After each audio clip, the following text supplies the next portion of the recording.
Nós temos 43 equipes homologadas participando, então, da Olimpíada.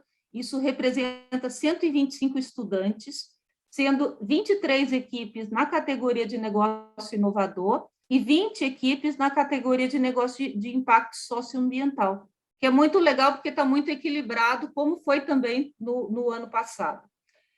Desses 125 estudantes, a gente tem 99 que cursam graduação, 16 fazem mestrado, 7 fazem doutorado e 3 curso de especialização.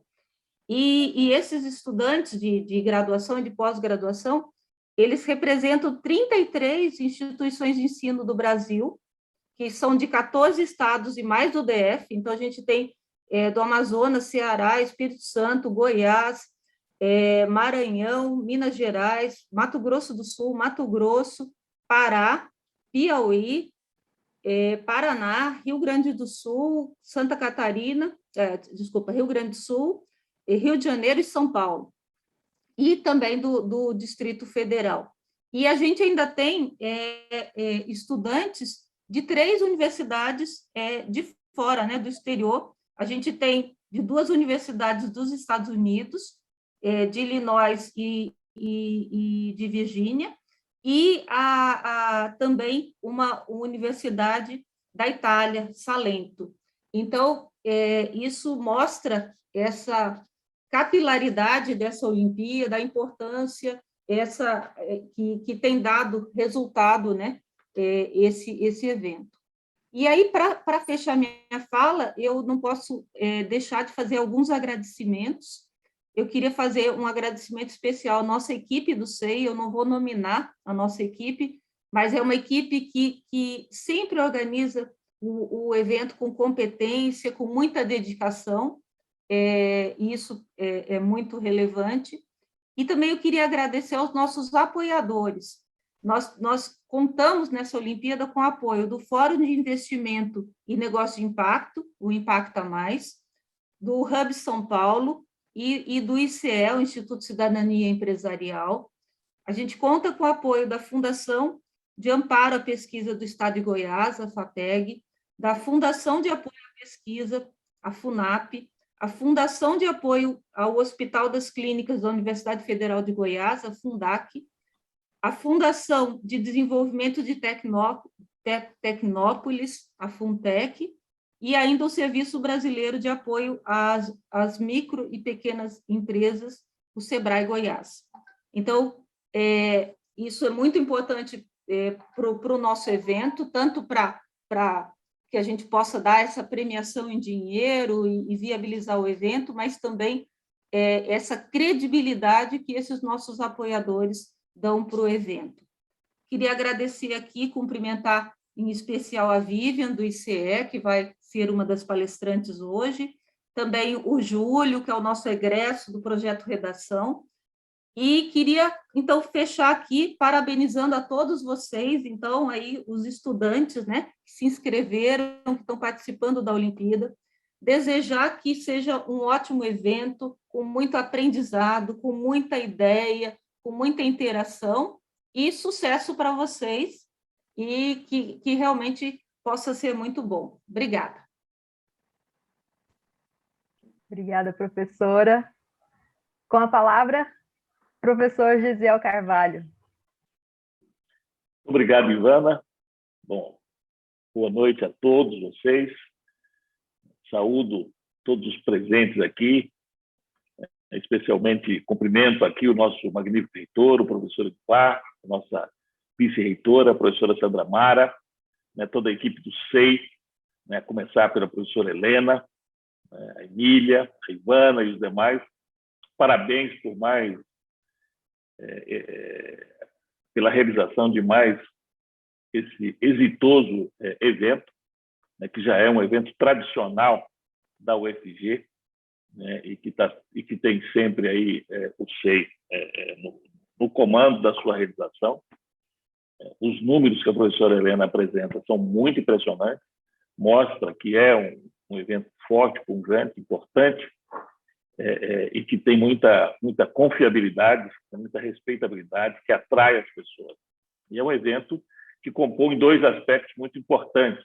Ao mesmo tempo que é um evento que se consiste numa Olimpíada, então numa competição, né, mas é uma competição que tem uma base cooperativa muito forte, né, e que visa, então, elaborar propostas, soluções para problemas presentes, né, das nossas vidas, mobilizando o que o país, e aí, professor Edivar, peço licença para usar as suas palavras, se não literalmente, mas a ideia, né, mobiliza o que o país tem de melhor, né, o seu capital mais sofisticado, que é a inteligência e a inteligência da juventude brasileira, né? Então, as Olimpíadas de Empreendedorismo fazem exatamente isso, é mobilizar, treinar, exercitar de uma forma cooperativa e, ao mesmo tempo, competitiva, né, essa riqueza que nós temos para a solução de problemas relevantes. E, especialmente, as Olimpíadas aí dos últimos anos, talvez em especial, que tem se reinventado não só em face dos desafios colocados pela pandemia, mas tem se reinventado também procurando tornar a estrutura da competição, inclusive do ponto de vista temático, mais adaptada, né, aos desafios, às necessidades, né, respondendo, né, a demandas que surgem do seu próprio processo evolutivo, né? É uma outra característica importante dessa Olimpíada.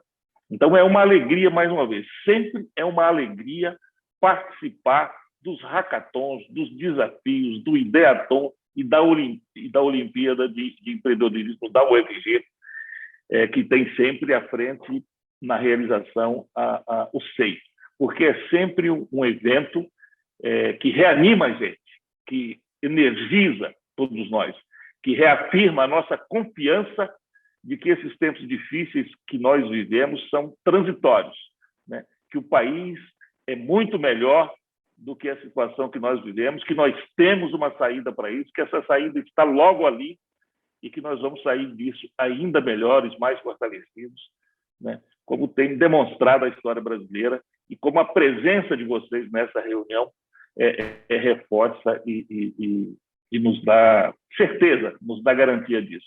Então, parabéns a todos os participantes, desejo que vocês tenham uma participação exitosa e, mais uma vez, meus cumprimentos aí a toda a equipe do SEI, né, da UFG pela realização do evento. Boa noite, muito obrigado. Obrigada, professor. Com a palavra, a vice-reitora da UFG, professora Sandra Mara Chaves.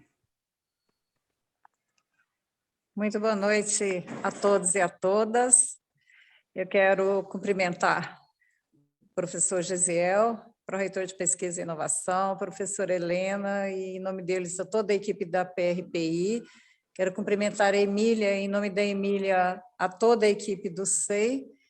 Quero cumprimentar o nosso reitor, professor Edivar Madureira Brasil, e especialmente quero cumprimentar a todos os participantes dessa 8ª Olimpíada de Empreendedorismo, né? Dar as boas-vindas a todos aqueles que, infelizmente, né, de forma virtual, mas felizmente realizando um evento, mais uma vez um evento, que é esse evento, que é um grande desafio no contexto que nós estamos vivendo.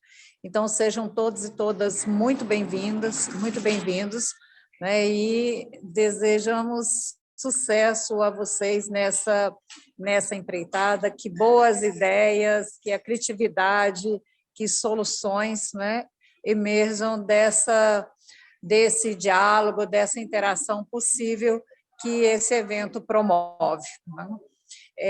A UFG, mais uma vez, ela demonstra a sua capacidade de se reinventar, de se redimensionar e de fazer frente aos desafios postos pelos contextos que nós estamos vivendo no momento.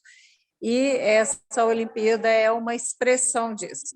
Então, desejo a todos um excelente evento, né, e que, mais uma vez, como eu disse, nós tenhamos soluções criativas para problemas postos pela realidade. Um grande abraço a todos e a todas. Muito obrigada, professora. Com a palavra, o professor Edivar Brasil. Obrigado, Ivana.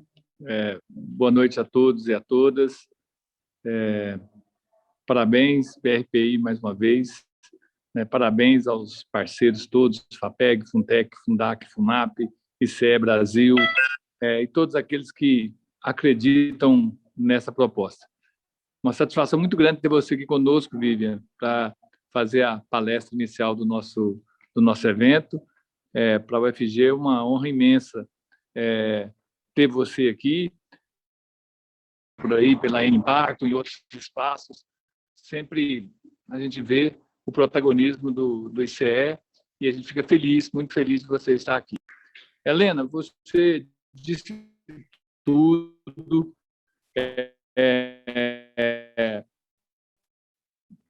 Resultados das virando negócios, Olimpíadas ganhando.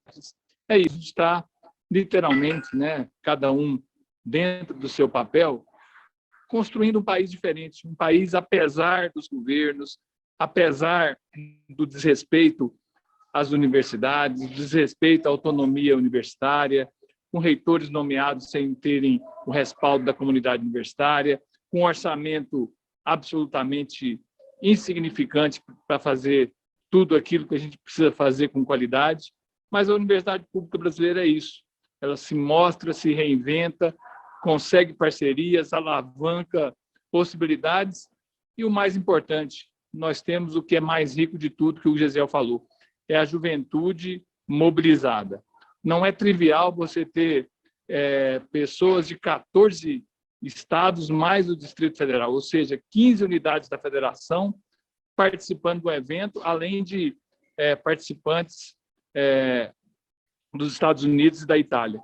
Então, o evento é mais que consolidado como sucesso absoluto, Eu queria só fazer uma referência aqui importante para a gente não perder a história. O papel do professor Cândido nesse processo, no passado, foi fundamental. Então, quero aqui de público agradecer ao professor Cândido.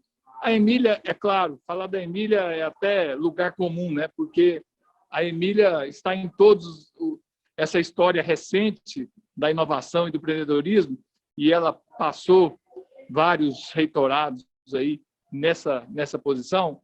É um privilégio ter a Emília conosco, mas nós que passamos pela gestão, estamos aqui temporariamente, a gente tem que reconhecer pessoas como o Cândido, que foram decisivas na concepção desse modelo que está servindo de exemplo para o Brasil. É claro que a Helena chegou, deu o toque especial, a turma nova entrou, e vai fazendo, agregando coisas naquilo que estava sendo feito. Então, minha fala aqui hoje é de extrema satisfação, de ver essa universidade cada vez mais presente no dia a dia das pessoas, em todos os aspectos, aqui no empreendedorismo social, com a nossa incubadora de projetos sociais, nas parcerias cada vez maiores com grandes parceiros, como foi hoje pela manhã com a Petrobras. Pela manhã eu estava numa palestra no Equador, só a tecnologia permite, de manhã está no Equador, de tarde está aqui com vocês, mas justamente a gente levando um pouquinho da nossa experiência para outros países, Recebemos um empresário agora há pouco aí mesmo na PRPI, interessadíssimo em todas essas possibilidades que existem dentro da UFG. E tudo isso só faz sentido se a gente tiver estudantes no meio. Nada disso faz o menor sentido se não tivermos estudantes envolvidos em todas as etapas dos processos da universidade.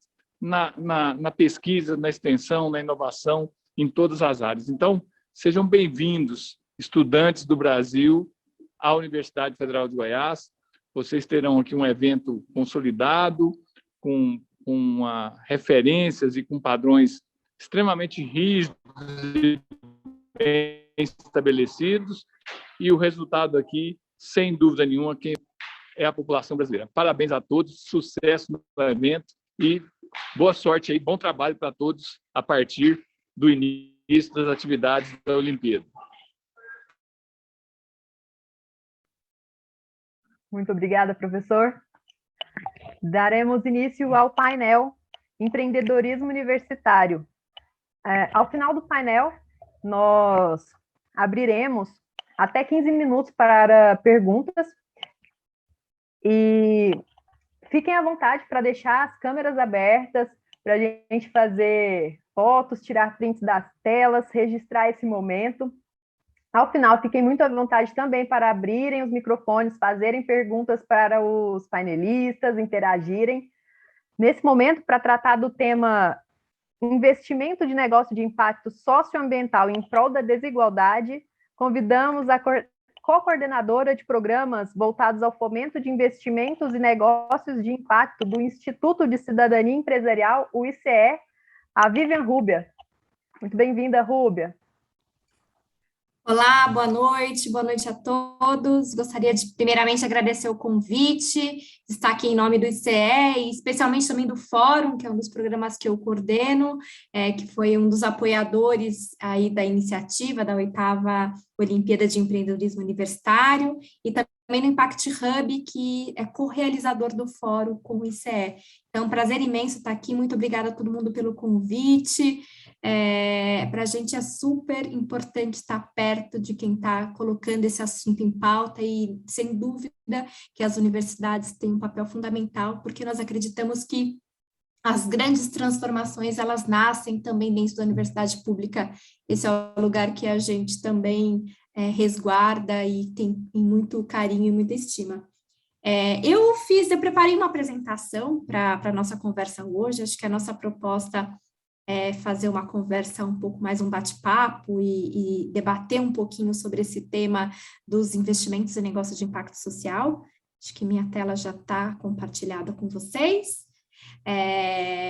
Eu não sou uma especialista em desigualdade, então eu vou trazer um pouco como que os investimentos e negócios de impacto, eles têm trabalhado e fortalecido essa agenda de resolução dos grandes desafios sociais e ambientais, no qual a desigualdade também está inserida, né, que é um dos grandes desafios do nosso país. Mas, para começar, eu ia começar me apresentando, né? Acho que para a gente estabelecer aqui uma primeira relação.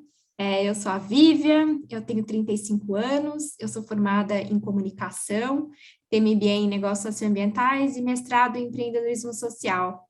Eu sou gestora de programas no ICE, e eu tenho dedicado a minha carreira, os últimos 15 anos, em apoiar iniciativas de impacto social em diferentes organizações, em diferentes frentes. Eu coloquei 2 fotos aqui, para a gente começar essa nossa conversa, que sintetizam um pouco da minha trajetória. Uma primeira foto, eu estou aqui, nessa foto da parte inicial, eu estou aqui em Oriximiná, no Pará, onde eu trabalhei com algumas comunidades quilombolas para desenvolver um plano de negócios para algumas unidades de beneficiamento de alimentos. E nessa segunda foto eu estou aqui no Fórum, que é um dos eventos que eu coordeno no ICE e que a gente tem a oportunidade de falar com muita gente. E não foi à toa que eu escolhi colocar 2 fotos aqui, porque eu acho que quando a gente está falando de investimentos e negócios de impacto social, a gente também está falando de biografia, a gente também está falando sobre a marca que a gente está querendo deixar de transformação no nosso país. E acho que um pouco da minha fala hoje e da reflexão que eu gostaria de trazer aqui nessa abertura, né, da 8ª Olimpíada é trazer para vocês um pouco essa reflexão de qual o legado que o empreendimento que vocês estão construindo pretende deixar para o mundo, né? Eu acho que esse é um assunto que é muito caro para mim, eu acho que para muitos de vocês que estão aqui também, que estão olhando e vendo os grandes desafios que o país tem, e a gente tem um potencial enorme de colocar toda a nossa energia empreendedora para resolver esses grandes desafios sociais e ambientais. E para começar essa reflexão, eu trouxe alguns dados aqui para a gente começar mas eu não vou dar assim tão fácil para vocês que estão em casa, com a câmera desligada. Eu trouxe alguns dados aqui, e eu queria fazer um exercício, então quem tiver com caneta, com papel e quiser anotar, fica à vontade, para a gente começar a discutir um pouco alguns dados e falar um pouquinho sobre que desafios são esses que nós estamos falando no Brasil. Então, a primeira pergunta, o primeiro dado que eu trouxe aqui é um dado relativo à fome. Eu queria que vocês experimentassem aí anotar no papel para ver quão perto ou quão longe vocês estão nessa resposta. A pergunta seria: quantas pessoas vocês acreditam que passam fome no Brasil hoje? Coloquei aqui 3 respostas, 50 mil pessoas, 100 mil pessoas, 300 mil pessoas, mais de 500 mil pessoas. Se vocês também quiserem colocar no chat, fiquem à vontade. Eu estou conseguindo acessar, ó, mais de 500 mil, já tem algumas pessoas colocando aqui, opção 4, 300 mil, 4, ó, até agora o 4 tá saindo na frente, a opção 4 está saindo na frente. Acho que vocês estão lendo, acho que esse dado tem ficado bastante presente na mídia, acho que é por isso que vocês já estão indo. O Matheus comenta, infelizmente, de fato, faltou aqui o infelizmente, nem precisa estar na mídia, exatamente. Bom, vamos à resposta. Tcharam! 520 mil pessoas passam fome no Brasil. Esse dado aumentou 5 vezes desde o início da pandemia. E nós temos mais de 20 milhões de pessoas vivendo com níveis extremos de insegurança alimentar no país. Esse é um dado do relatório Vírus da Fome se multiplica da Oxfam Brasil. Segunda pergunta. Quantos quilômetros quadrados da Amazônia foram destruídos em 2021? Nenhum? Cerca de 100 quilômetros? 3 mil quilômetros? Mais de 8 mil quilômetros quadrados. Tcharam! Mais de 8 mil, 4. Desculpa, 4 não é 4 mil, 4, opção 4. 3. Meu sonho seria a opção 1, exato. Acho que essa daqui eu dei fácil, eu entreguei fácil para vocês, né? É um outro dado super frequente na mídia também. A gente olhar para os dados. Temos aqui.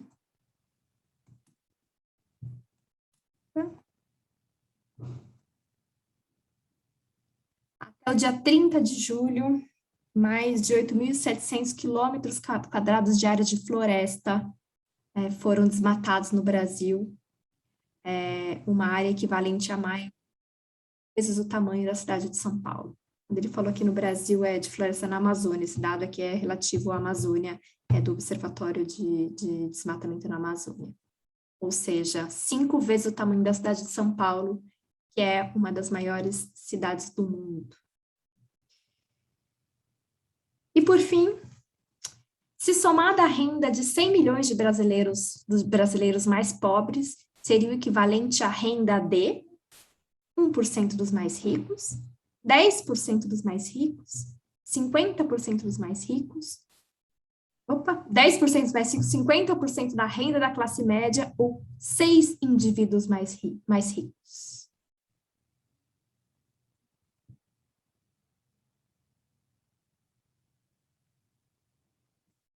Bom, vamos ver aqui o que o chat nos diz. Opção 1, 1% dos mais ricos.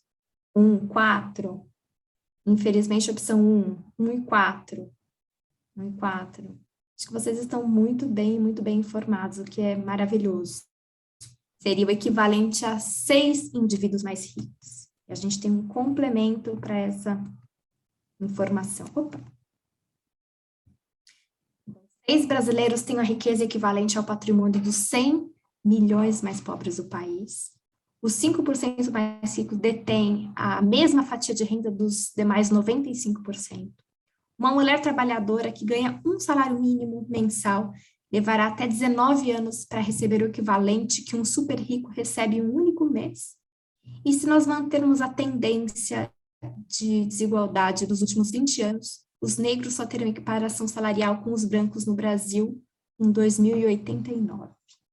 Esse é o relatório da Oxfam também, a distância que nos une, e esses dados são atualizados, essa foi a última edição, a última que eu encontrei, mas é possível que já tenham dados mais atualizados, e o cenário pode ter mudado em razão da pandemia.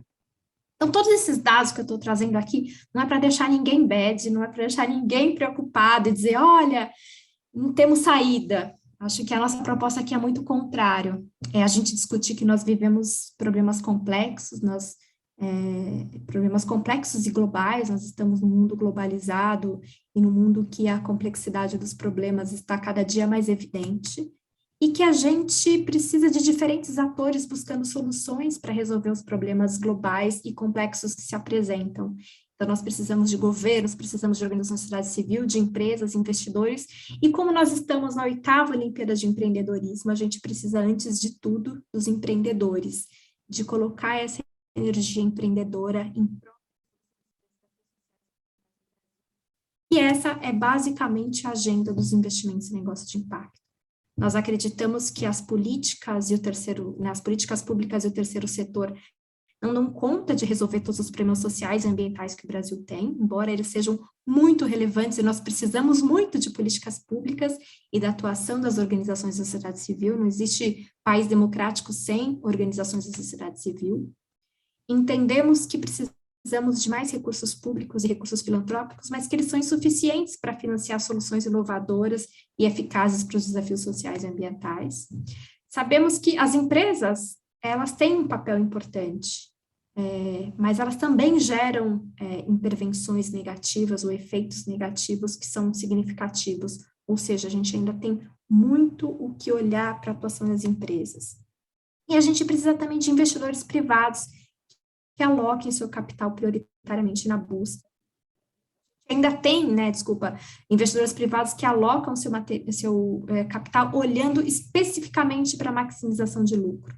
O mundo que a gente espera é um mundo em que a gente tenha mais recursos privados, que a gente tenha mais soluções novas ou soluções já existentes, que sejam eficazes para reduzir os desafios sociais e ambientais do nosso país e criar oportunidades para muitos. Então, esse é um pouco o nosso entendimento. E para a gente fazer isso, a gente entende que os negócios, que modelos de negócios podem contribuir com a resolução dos grandes problemas sociais e ambientais. Campo de investimentos em negócios de impacto, e que é necessário a gente repensar a forma como a gente resolve os problemas sociais e repensar a forma como a gente faz negócio. Então, acho que vocês devem estar nesse momento se perguntando, muito legal essa fala, mas afinal, o que são negócios de impacto, né? O que caracteriza um negócio de impacto e como que eu posso começar a entender a intervenção que eu estou gerando como um negócio de impacto, né? A Aliança pelos Investimentos em Negócio de Impacto, que é um outro projeto que eu coordeno no ICE, junto com a equipe, tem se debruçado a entender um pouco o que são esses negócios de impacto e também construir alguns parâmetros para a gente entender o que são os negócios de impacto socioambiental no Brasil. Essa foi uma pesquisa lançada no ano passado, em que nós mapeamos 4 principais critérios que são utilizados pelo campo para identificar o que são negócios de impacto.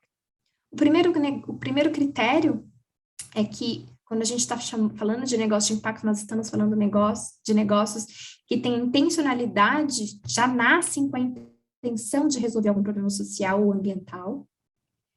A gente tem um segundo critério que olha para que essa solução, que gerada por esse negócio, ela seja a atividade principal do negócio, então não é algo pontual que está ali como um incremento para a atuação, uma ação de responsabilidade social de uma empresa, não. A solução de impacto, a resolução do problema social e ambiental é a atividade principal daquele negócio. Acho que esse é um ponto importante e que diferencia muito negócios de impacto de negócios tradicionais. O terceiro critério é a busca de retorno financeiro operando por uma lógica de mercado. Então, é super importante que esses negócios, eles tenham um retorno financeiro e operem por uma lógica de mercado. Aqui diferencia muitos negócios de impacto com negócios que não têm essa preocupação, ou empreendimentos sociais que não têm essa preocupação com a sustentabilidade financeira, que vivem basicamente de doação. O que nós estamos dizendo é que as doações são importantes, até são importantes em alguns estágios dos negócios de impacto, alguns estágios de desenvolvimento, mas é importante que tenha um modelo de negócio, então aproxima muito mais os negócios de impacto do universo dos negócios, do que do universo das organizações sem fins lucrativos. E, por fim, que esses empreendimentos têm um compromisso em monitorar e compartilhar os resultados do impacto gerado.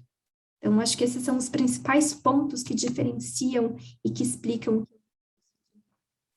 A gente sabe que temos diferentes nomenclaturas e diferentes negócios que também geram impacto socioambiental positivo, mas quando nós estamos falando de negócio de impacto, vou pedir para vocês olharem aqui nesse desenho aqui à direita, a gente está dizendo, aqui de um lado nós temos negócios que geram retorno financeiro e negócios sem nenhum retorno financeiro, e no outro lado do nosso espectro a gente tem negócios cujo impacto não é central e negócios cujo impacto é central. Quando nós estamos falando de negócio de impacto, nós estamos falando de negócios que estão olhando para um retorno financeiro cujo impacto é central. Então, eles estão mais ou menos nesse quadrante aqui, em termos de impacto e retorno financeiro. Bom, a gente entende também que que mais do que ser um negócio de impacto, às vezes a gente acha que é importante a gente também trazer a reflexão do que é ser um bom negócio de impacto. E nós elencamos aqui 4 itens que são qualificadores, que acho que vocês que estão pensando negócios podem cada vez mais olhar e se aprofundar um pouco nisso. Então, o primeiro compromisso que nós entendemos ser fundamental para os negócios é que eles melhorem o entendimento do problema e das soluções que eles propõem. Então, à medida que o negócio vai evoluindo, ele também vai aprofundando o entendimento do problema e refinando a solução apresentada. Melhorar a efetividade do modelo de negócio, então, garantir que o negócio pare em pé, que tenha sustentabilidade financeira. Melhorar a efetividade do impacto gerado e também olhar para a sua governança. E a gente também tem algumas características do que não é um negócio de impacto, né? O ano passado eu fui mentora de alguns negócios, eu tenho sido mentora às vezes de alguns programas, e às vezes as pessoas, elas ficam muito em dúvida, mas será que de fato eu sou um negócio de impacto? Como que eu posso ampliar esse meu entendimento?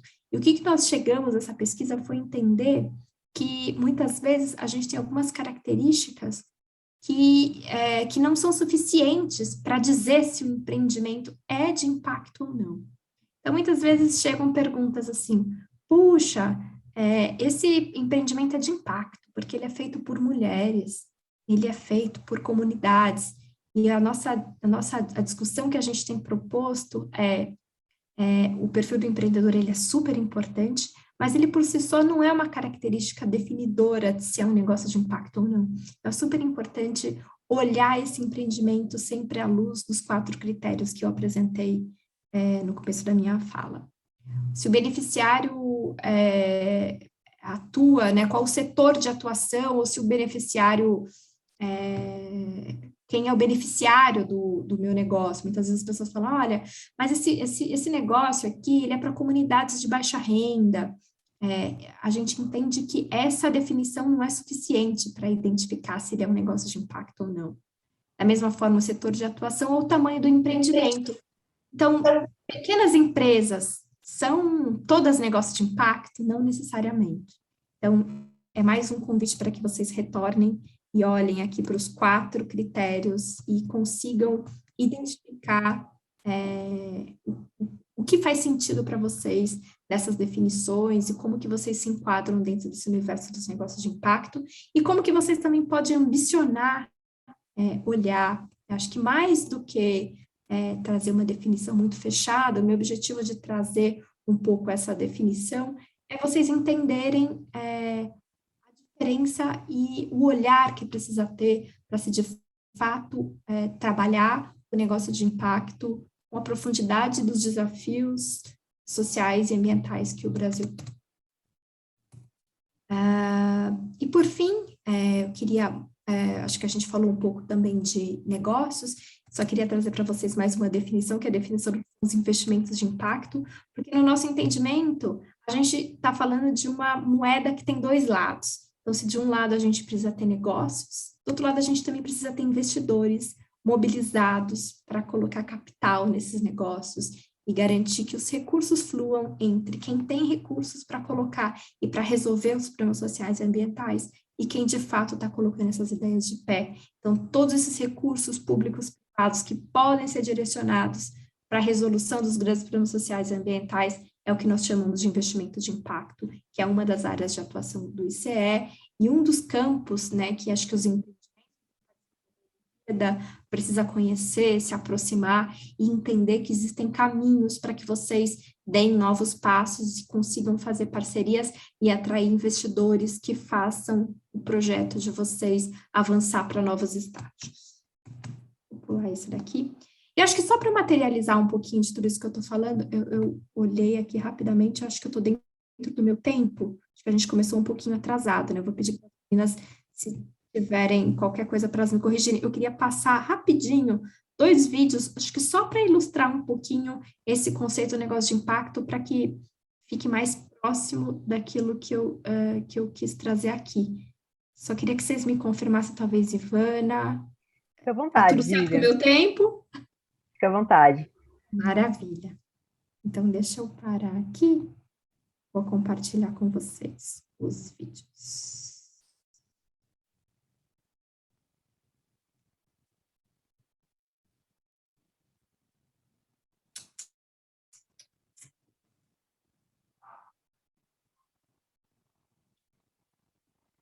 Bom, o primeiro negócio que eu queria trazer para vocês aqui é o programa Vivenda. Talvez vocês já conheçam o programa Vivenda, porque ele está bastante na mídia, mas para quem não conhece ainda, eu acho que é um projeto que super vale a pena.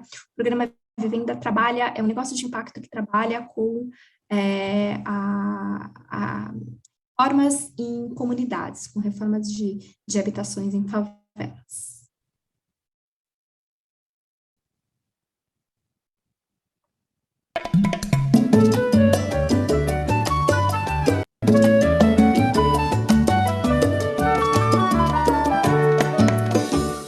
A questão da habitação é um dos maiores problemas que a gente encontra hoje, tanto no Brasil quanto no mundo.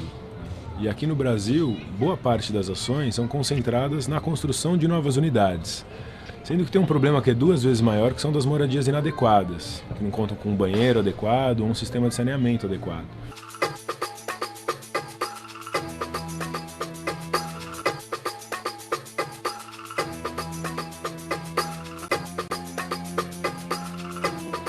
Na primeira reforma que a gente fez, que a gente contratou por conta do pedreiro, a gente teve sérios problemas no desenvolvimento do trabalho e ao mesmo tempo a gente gerou mais custos para nós, né? Você tem que comprar o material, você tem que pagar o pedreiro, você tem que adiantar o pedreiro, você tem que retirar o entulho que foi produzido. Na parte que a gente fez o contrato com Vivendas, a gente não teve essa preocupação, porque facilitou tudo e facilitou o pagamento para nós ainda. Por conta da dificuldade de gerenciar mão de obra por falta de conhecimento técnico, por conta de desperdício de material, e esses problemas transformam reformas simples em reformas muito mais caras do que elas custariam normalmente e com soluções não adequadas para os problemas que são enfrentados pela população.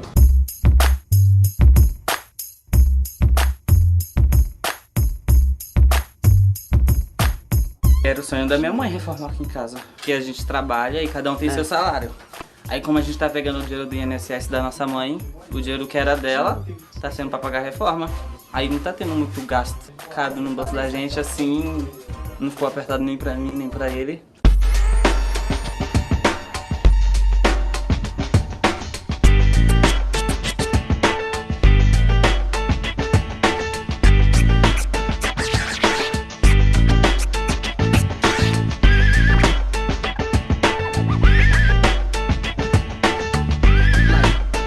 Aí o vizinho construiu uma parede da casa dele, né? E fechou. Aí a gente tinha que optar para abrir outra janela, porque estava muito escuro, a umidade estava muito forte, o cheiro do mofo. E aí a gente colocamos na cabeça que nós tínhamos que construir outra janela ali do outro lado.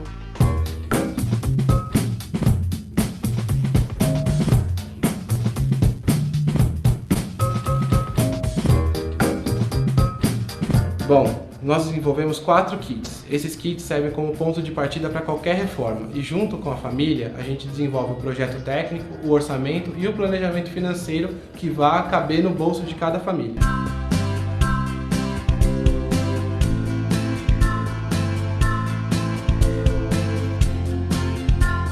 O que move a Vivenda não é fazer a reforma pela reforma, e sim contribuir com a melhoria da qualidade de vida da população, né?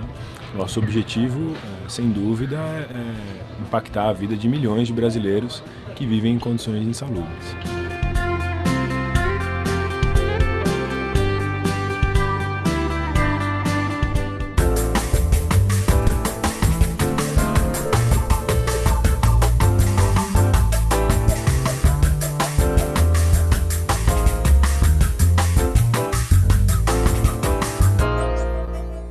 Agora o Vivenda terminou a obra, ganhei mais luz, mais ventilação e meu banheiro que ficou perfeito.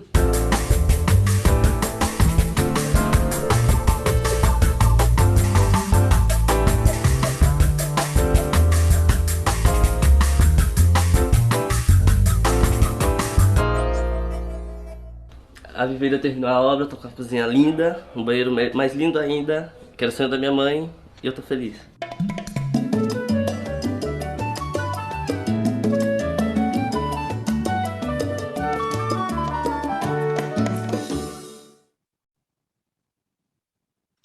Segundo vídeo que eu vou mostrar para vocês, ele é curtinho também, ele é mais curto que esse, e é de uma plataforma que tem trabalhado com a gestão pública, com a gestão financeira de municípios.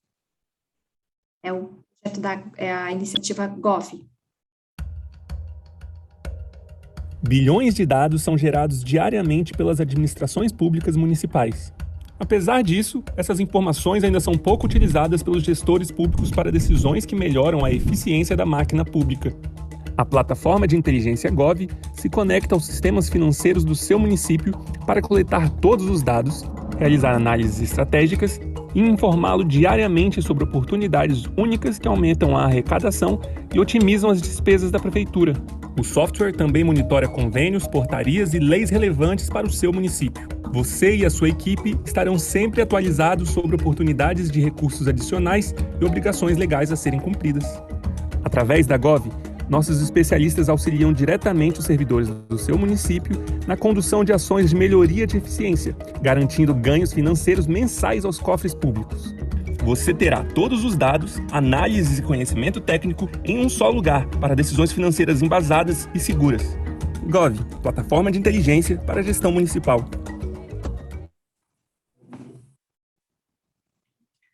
Muito bem, gente. Bom, acho que era isso que eu queria trazer para vocês. Queria trazer alguns exemplos para que vocês pudessem também refletir um pouquinho sobre o potencial e evidenciar esse potencial que os negócios de impacto podem trazer na prática. Então, fico aqui à disposição caso vocês tenham perguntas e estou aqui à disposição. Muito obrigada, Vivian. Façamos assim. Vou passar a palavra para o próximo painelista, que é o Júlio, e aí no final a gente abre para pergunta para vocês dois, pode ser?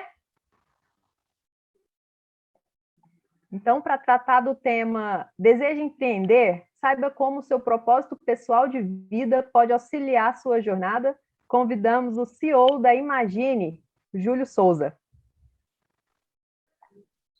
Olá, pessoal, todos me ouvem? Sim. Tudo certo? Legal. Bom, é um prazer. Sou filho da UFG, né, também, já tive 2 empresas incubadas aí no SEI, junto com a Emília, trabalhando com a Ivana em alguns momentos. Para mim é uma enorme satisfação estar aqui com vocês e poder contribuir um pouco aí com essa, enfim, com a jornada empreendedora de vocês. E eu vou trazer um pouco hoje, principalmente falando para vocês que estão com a primeira, né? Talvez seja a primeira endeavor, a primeira iniciativa de vocês aí em relação ao empreendedorismo. E eu gosto muito de falar sobre o assunto. Eu sou vibrão sobre isso, então sou um pouco suspeito de falar sobre empreendedorismo, mas quero trazer aqui talvez uma visão diferente hoje para vocês sobre o fato de empreender, enfim, e vamos falar um pouco sobre isso aqui hoje. Bom, eu sou de Macapá, a Emília já me ouviu falar isso muitas vezes, mas talvez o único macapaense que vocês vão conhecer na vida. Não sei se vocês conhecem algum outro, às vezes um ou outro conhece, mas serão poucos aí. sou de Macapá, formei aqui em Sistemas de Informação aqui na UFG. Fundei o Projeto Redação, que é uma plataforma de correção e ensino de redação aí para quem estuda para Enem e vestibulares também. Hoje eu sou CEO da Imagine, que é hoje a maior plataforma de correção de redação do Brasil. Em 2018, a gente fez a fusão, né, do Projeto Redação, foi quando eu vendi o Projeto Redação para a Imagine. Hoje a gente tem uma holding que chama Rebels Education e, na verdade, é uma holding que tem algumas unidades de negócio, todas voltadas aí para a educação, para estudantes, instituições de ensino, enfim. Sou filho do CEIA, como eu falei, da UFG também. Em 2012, lá, foi o primeiro projeto que eu criei, então tenho muito a agradecer a Emília e a todo o pessoal do CEIA aí, porque, de fato, é bem relevante. E tanto do SEI quanto do CEIA, né? O CEIA é o Centro de Excelência em Inteligência Artificial também, e a incubadora da UFG, aí, onde eu sou instrutor no Startup Lab, que é um programa que a gente tem aí também de empreendedorismo hands-on. Bom, eu gosto muito, como eu falei, de falar sobre o empreendedorismo, mas uma pergunta que eu sempre me fiz é por que empreender em educação? A educação, ela tem, no meu caso, ela sempre teve um viés muito grande. Como eu falei, eu sou de Macapá, e em 2005, desculpa, eu estava estudando para o vestibular do ITA, em Macapá não tinha curso preparatório específico para o vestibular do ITA, e aí eu criei um site chamado Rumo ao ITA e comecei a compartilhar materiais de uma comunidade que a gente estudava para o Orkut na época. Então, essa foi minha primeira, na verdade, meu primeiro empreendimento aí, e de alguma forma, e foi a educação que mudou minha vida, foi a educação que me fez sair de Macapá. Sim, eu queria sair muito de Macapá. E a educação me proporcionou a chegar em lugares assim que eu, de fato, jamais imaginei chegar. E conviver e conhecer pessoas sensacionais. E hoje eu faço parte de algumas redes da Fundação Lema. E, enfim, eu vi a palestra anterior sobre impacto aqui, lembrei, a gente faz parte da Artemisia, com a Imagine também, nós fazemos parte da Artemisia, e eu sempre busquei impacto, fazer e ter um impacto positivo na sociedade. Com educação, obviamente, eu digo que empreender no Brasil, a pessoa já precisa ser herói. Para empreender educação, precisa ser super-herói, porque é algo que é muito mais complicado. A relação com investidores, a relação com, enfim, você tem que saber muito bem o porquê você vai empreender naquilo que você quer. Então, para quem se pergunta por onde começar, em primeiro lugar, independente de qualquer coisa, qual que é o conceito básico de se ter um negócio? Quando você vai criar um negócio, você pretende resolver um problema para alguém. Então, o foco na palavra problema é importante. Qual o problema que você quer resolver?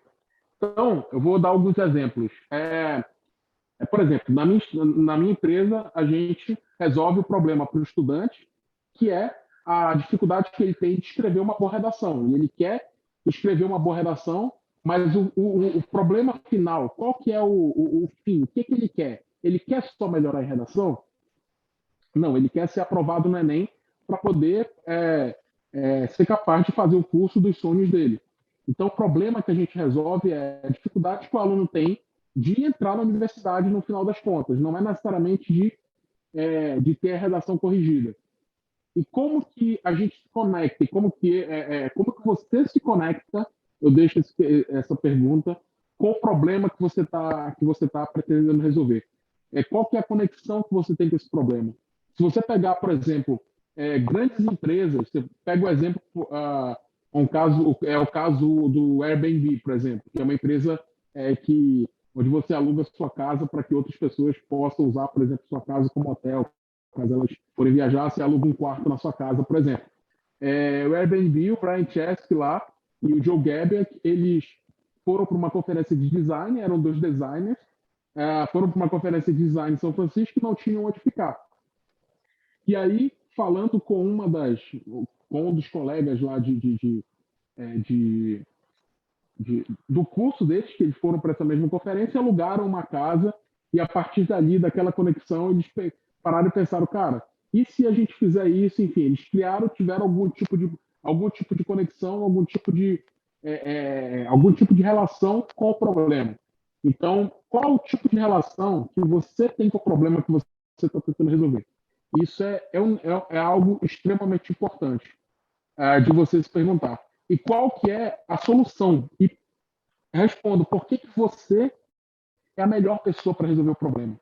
Isso é algo que também é muito interessante, porque não existe, eu costumo dizer que não existe, que ninguém inventa a roda, sabe? Eu acho que algumas pessoas até tentam reinventar a roda, mas é muito difícil no mundo de hoje você ser o Steve Jobs, você ser aqueles caras visionários, assim. Então, em geral, quando você vai resolver o problema que você vai resolver, alguém já tentou resolver de alguma forma. E o principal, a pessoa para quem você está tentando resolver o problema, ela ou já resolve ou ela já tem uma outra pessoa que resolve o problema dela, ou então ela faz aquilo de uma forma que para ela está tudo bem. E aí você precisa convencer ela que a sua forma é a melhor forma que ela tem de resolver aquilo, entendeu? Então, esse tipo de questionamento é muito importante porque te faz refletir, de fato, aí entra num outro aspecto que lá na frente vocês vão entender, qual que é o diferencial que eu estou trazendo para a solução desse problema? Qual que é a inovação que eu estou trazendo para resolver esse problema? Ela é uma inovação de produto, eu estou criando um novo produto, é uma inovação de processo, é uma inovação de entrega, é a forma como eu estou entregando que é diferente. Enfim, é bem importante ter clareza sobre isso. E as pessoas, será que eu consigo resolver esse problema sozinho? Quais são as pessoas com quem eu vou ter que me conectar e quais são as relações que eu vou ter que fazer no meu dia a dia que vão me permitir ser a melhor pessoa para poder resolver esse problema?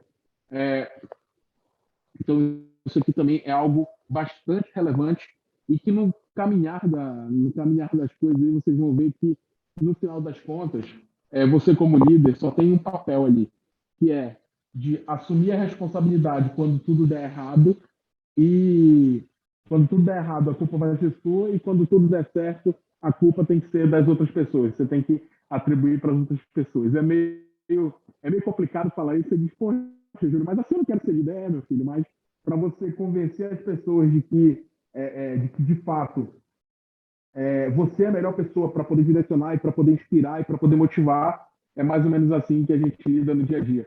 Na época que eu estava no SEI, eram 14 pessoas, a gente chegou a ter 14 pessoas no máximo. Hoje a gente toca uma empresa, eu toco uma empresa com mais de 100 pessoas.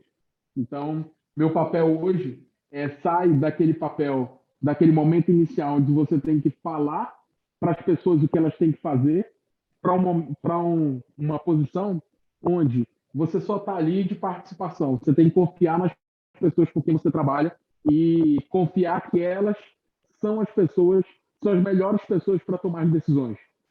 E o que você vai fazer ali, talvez, é só ser um facilitador, é só trazer, só colocar a tua experiência, tudo aquilo que você tem de bagagem para poder, às vezes, fazer com que elas pensem de uma melhor forma, fazer com que elas olhem para aquele problema de alguma forma que é de uma forma diferente, mas no final das contas, pelo menos é a minha forma que eu tenho, eu não sei liderar de outra forma, essa é a forma que eu tenho de fazer. Eu costumo falar para a minha equipe de gestão que eles nunca vão ouvir da minha boca algo para dizer o que eles têm que fazer. A gente, em geral, analisa os números, obviamente, eu estou olhando o tempo inteiro, mas no final das contas, quem traz as ideias e quem toma as decisões são as pessoas que estão ali na ponta. Porque no final do dia, eu sou só mais um, eu sou uma pessoa ali que vai ter a visão holística de todas as áreas da empresa, mas quem sabe qual que é o problema do cliente é a pessoa que está lá na ponta conversando com o aluno. Quem sabe as dificuldades que o time de desenvolvimento está tendo é o CTO. Quem sabe os problemas que a gente está tendo lá na área pedagógica é a minha diretora pedagógica. Então, a gente tem eu preciso confiar nessas pessoas, assim como você precisa confiar nas pessoas que estão perto de você. Então, isso é aí que a gente conecta muitas coisas, principalmente no sentido de confiança. E entender, como eu falei mais cedo, por que você é a melhor pessoa e o que você está trazendo de diferente, que torna essa forma que você tem de resolver esse problema especial, ou melhor do que as pessoas já estão entregando. Por exemplo, é muito comum a gente sempre pensar em inovação, a inovação no sentido de produto, né? Não, para ser inovação tem que ser um novo produto, algo que ninguém criou, algo que não existe. Na prática, existe muito mais inovação. Às vezes, num processo que você muda e que melhora a vida de alguém, seja do funcionário, seja do cliente que está comprando, porque aquela mudança de processo vai baratear, do que na prática um novo produto que ninguém conhece e que muitas vezes o único usuário vai ser aquela pessoa que criou. Eu costumo dizer que invenção é aquilo que eu crio que só resolve o meu problema. Inovação é aquilo que eu crio que resolve o problema de muitas pessoas. Porque se no final do dia não estiver gerando impacto, seja financeiro, seja de uso, seja de melhorar a vida de alguém, aquela inovação não passa de uma invenção que você cria e coisa só para você. Você começa a ser aquele personagem lá que cria muita coisa que só ele usa, entendeu? Então, pensem nisso. O que você está trazendo de novo para a solução do problema que você está querendo fazer? E um outro ponto esse ponto, a Emília batia muito comigo, Júlio, precisa. A Emília vai rir agora, mas vamos fazer o planejamento estratégico. E aí eu falava, Emília, mas para que esse negócio? Eu não sei se eu vou estar, como é mesmo? Se a empresa vai existir daqui a 6 meses, como é que você quer que eu faça um planejamento de 5 anos? Emília, quero te falar que eu tive que aprender isso na marra, viu? Porque a primeira coisa que quando eu vendi a empresa para o meu sócio virou para mim, Daniel, então, você está vindo agora e eu queria compartilhar contigo onde eu quero chegar, tá? Daqui a 5 anos, daqui a 7 anos. Daqui a 7 anos, a gente vai ter a nossa ideia é que a gente tenha produtos aí que esteja faturando na casa dos 100 milhões de reais e a gente faz o IPO. Eu falei, cara, acabei de dividir uma estrutura de 14 pessoas. O cara tá falando de 100 milhões de reais de faturamento, IPO. E assim, na época, é engraçado, né? Que a visão dele, que tem muito sucesso, vendeu rede de escolas e tudo, que isso era algo, é o dia a dia dele pensar nisso. Porque ele já fez lá atrás algo que foi de muito sucesso, o bicho já aposentou, já estaria aposentado se ele quisesse. Ele vendeu uma rede com 19 escolas para a Eleva, enfim, que é uma grande rede educacional, e o bicho estaria relativamente aposentado já, né? Mas esse é o dia a dia dele. E aí, quando ele me fez essa provocação, eu pensei, cara, olha só, olha de onde que eu estou saindo para onde eu estou entrando. E é errado, isso não.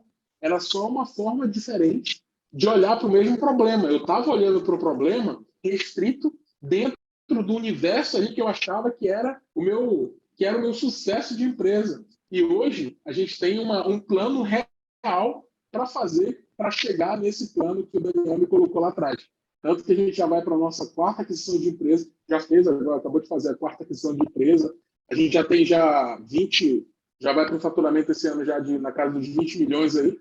Então, é algo que é possível, assim. E saber onde você quer chegar é bem importante. E talvez, é isso que eu costumo falar, a gente tem um negócio de impacto, mas não necessariamente ganhar dinheiro é pecado, tá? Eu acho que esse é um negócio muito, muito importante. Assim, também a gente até na Artemisia brinca muito lá com o pessoal que ganhar dinheiro não é pecado, não. A gente gosta e é legal. No entanto, você precisa, de fato, entender como que o problema que eu estou resolvendo hoje se conecta aonde eu quero chegar. Eu quero impactar a vida de muitas pessoas de que forma? Oferecendo um produto de maneira mais barata que elas não teriam antes, por exemplo. Criando um produto específico para elas de tal forma que o produto que eu estou fazendo atenda algumas pessoas que pagam a conta e eu vou oferecer um produto complementar a pessoas que não podem pagar. Vou dar um exemplo para vocês. A gente tem hoje um projeto de oferecer correção de redação gratuita para todos os alunos da rede pública do Estado de Goiás. Isso foi algo que surgiu do Projeto Redação, de uma pesquisa de mestrado do Adenaldo, que é meu ex-sócio no Projeto Redação, e hoje a gente está implementando no Estado de Goiás a ferramenta de correção automática de redações. Isso porque quando a gente pensa no problema de redação, é o problema que não existe, teoricamente, solução automatizada, porque diferente de uma matemática, português ou outras matérias, onde você consegue resolver uma questão e no final você tem um gabarito dela, a redação você não tem gabarito. Então, o que a gente fez, esse barulhinho é do meu cachorro, que está apertando aqueles negócios, tá? Então, apertando aqui, trabalho de casa, vocês sabem como é que é. Então, o que acontece? Então, o impacto que a gente quer causar hoje, o impacto que a gente quer causar nos alunos da rede pública não é um negócio. Para a gente não está vendo como negócio, a gente está doando a tecnologia que a gente criou para o Estado. Porque se não fosse assim, o Estado não compraria ou teria muita dificuldade para comprar, e a gente está entregando isso de maneira gratuita, exatamente porque a gente tem quando a gente pensou nessa concepção de negócio lá atrás, a gente queria ter o maior impacto possível, entendeu? Então é assim que a gente conseguiu conectar as coisas e gerar o impacto positivo que a gente quer. E no meu caso, eu sou, como vocês me ouvem falando de educação e tecnologia, sou formado em computação, empreendo na área educacional. Para mim, é onde eu, de fato, me encontrei. E o que eu acredito, né, sobre a educação é que a educação tem a capacidade de fato, mudar a vida das pessoas. E tecnologia, na verdade, ele é um meio que eu encontro de poder proporcionar a melhor educação que existe, que é a educação personalizada. A melhor forma que eu acredito que alguém tem de aprender qualquer coisa é se ela tiver um especialista na frente dela, se tiver um professor explicando só para ela, não para uma turma, só para ela, o que ela precisa aprender. Só que a gente sabe que esse aprendizado é muito caro. É muito complicado você ter que pagar um professor particular para te explicar tudo aquilo que você precisa aprender. Então, esse é o meu propósito de vida. O meu propósito de vida é isso aqui. Eu consegui resumir uma frase, que é transformar a vida das pessoas, proporcionando um aprendizado personalizado e acessível. Então, não adianta ser só personalizado, que algumas pessoas só ali vão conseguir ter acesso a essa tecnologia, não. Ele precisa ser personalizado e acessível através da tecnologia. Então, usa a tecnologia para proporcionar um aprendizado personalizado e acessível para a maior quantidade de pessoas possível aí, que esse é o meu grande objetivo pessoal, e é assim que eu consegui conectar tudo. Aquilo que eu acredito sobre educação, a minha formação em tecnologia, que é onde eu sou apaixonado, que é onde, enfim, eu estou muito em casa, e consegui conectar essas coisas junto na minha jornada empreendedora aí. E por que tudo isso importa, né? Porque no final das contas, pessoal, quando está tudo bem. A Emília já me ouviu falando, já me ouviu emocionado com isso que eu vou falar agora em algumas vezes, mas no final do dia é bem isso, assim. Quando está tudo bem, está tudo legal. Tipo, as pessoas são muito legais com você, você vai ser amigo de todo mundo. Enquanto você estiver pagando o salário de todo mundo ali, enquanto você não estiver apertado, enquanto você não estiver atrasado o salário de ninguém, vai estar tudo bem. Atrasa um dia o salário das pessoas, que aí você vai ver de fato quem é que está ali junto com você. Eu não estou falando que vocês atrasarem isso de propósito, não, tá? Pelo amor de Deus, não façam isso. Enquanto vocês puderem pagar todo mundo direitinho ali no dia, melhor coisa para vocês, eu garanto a vocês. Mas eu já passei por essa experiência. De atrasar, não chegou nem um mês. Acho que o máximo que eu cheguei a atrasar no projeto na época foi, acho que, 10 dias assim. E não é uma experiência agradável. E não foi só isso também de altos e baixos que eu passei, não. Passei por outros baixos e bem baixos, assim. E é engraçado que na última vez que eu falei na Olimpíada de Empreendedorismo Universitário, eu não sei se a Emília lembra, mas acho que foi em 2018 mesmo, foi no ano que a gente fez a fusão. Acho que foi a última vez que eu palestrei, que acho que foi até lá no centro de aulas lá. Eu estava numa baixa bem complicada mesmo. E assim, é nessas horas que você vai entender por que tudo isso que eu falei agora, tudo isso que eu falei até aqui importa. É porque a tua conexão é o quanto você acredita em você, naquilo que você está desenvolvendo e naquilo que você pode fazer, naquilo que você pode entregar para as pessoas para quem você está resolvendo o problema. É o quanto você acredita em você e na solução que você está levando. É isso que vai fazer com que você continue quando a coisa não estiver indo bem. E é por isso que essa conexão com o problema e com a solução e com as pessoas que conectam, com as pessoas que acreditaram em você, que estão até ali, enfim, que estão nos altos e baixos junto contigo, é você olhar para essas pessoas e dizer, cara, é por isso que eu estou aqui. Então, eu vou continuar, eu vou ter resiliência. E resiliência, inclusive, é uma das principais características, é uma das características que são mais marcantes dos empreendedores. E é muito por isso, assim, é exatamente por isso que eu acho que esse momento de reflexão ele é muito importante. Qual que é a conexão? Quanto que você está disposto a ficar 10 anos na sua vida, ou 5 anos, ou 10 anos, perseguindo o mesmo problema, tentando resolver o mesmo problema. E basicamente é isso. Se alguém quiser entrar em contato comigo, aqui o meu e-mail, meu LinkedIn também. Desde já, muito obrigado. Nós quem agradecemos, Júlio. Pessoal, um recadinho rápido. Tem uma lista de presença para registrar a presença de vocês, a presença das equipes, dos integrantes das equipes, não é? Das duas categorias, categoria negócio inovador, categoria negócio de impacto. Tem uma lista de presença no chat. Então, por gentileza, eu peço que todos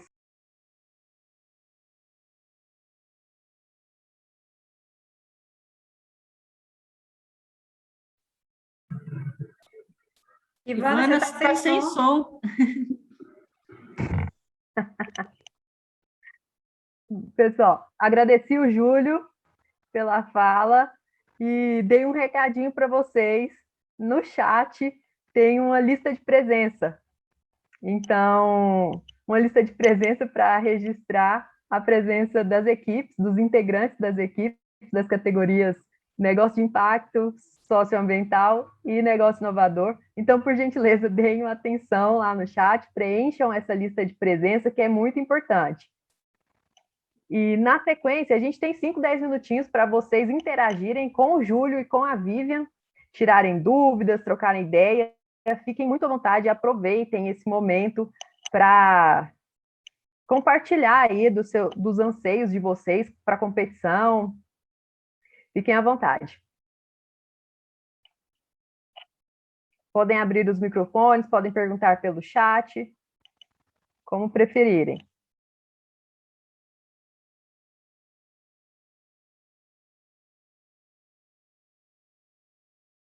Um de cada vez para não ter bagunça, hein? Vamos, gente, vamos aproveitar esse momento aí para tirar as dúvidas com a Vivi, com o Júlio, né? Às vezes até contar a experiência de vocês. Vocês conseguem me ouvir? Eu vou até ligar o vídeo aqui. Deixa eu ver, pronto. Para vocês me verem. Não estou a mais bonita, mas para poder fazer a pergunta, né? Porque é difícil ficar vendo só um quadradinho aqui. Olá, gente, boa noite. Meu nome é Yasmin. Eu sou estudante de enfermagem aqui no Distrito Federal. Estou participando da Olimpíada a primeira vez. Eu tenho uma pergunta, os dois podem responder. Na verdade, é uma pergunta sobre as adversidades que acontecem nos negócios, né, que geram impacto. O Júlio estava falando um pouco, né, principalmente das dificuldades financeiras, e é uma coisa assim que e muitas vezes a gente mexe com essa questão financeira, assim, é uma coisa que eu tenho dificuldade de lidar com essas adversidades que acontecem quando você tem um negócio, né, porque você mexe com pessoas, né, então é muito difícil. Eu queria saber quais foram as adversidades que vocês tiveram e como que vocês lidaram com elas.